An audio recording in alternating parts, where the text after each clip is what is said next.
થઈ રહ્યો છે એ સ્પષ્ટ દેખાઈ રહ્યું છે ને એના જ કારણે સુરતના એક નેતા દ્વારા મુખ્યમંત્રીને પત્ર લખવામાં આવ્યો છે અને તેમને વિનંતી કરવામાં આવી છે કે આરટીઆઈનો આ રીતે જે ખંડણીખોરો ઉપયોગ કરે છે એના ઉપર પાબંદી લગાડવા માટે ધારાસભ્ય અરવિંદ રાણાએ મુખ્યમંત્રીને પત્ર લખ્યો છે।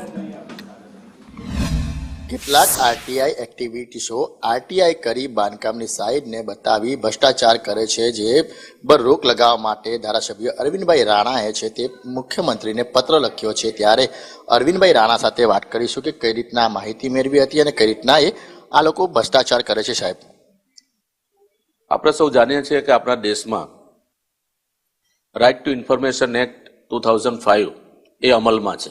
આરટીઆઈ એક્ટ હેઠળ કેટલાક કહેવાતા એક્ટિવિસ્ટો અને કેટલાક લેભાગુ તત્વો દ્વારા આરટીઆઈનો દુરુપયોગ કરીને મહાનગરપાલિકા પાસેથી એ વ્યક્તિગત મિલકતોની માહિતી માંગવામાં આવે છે।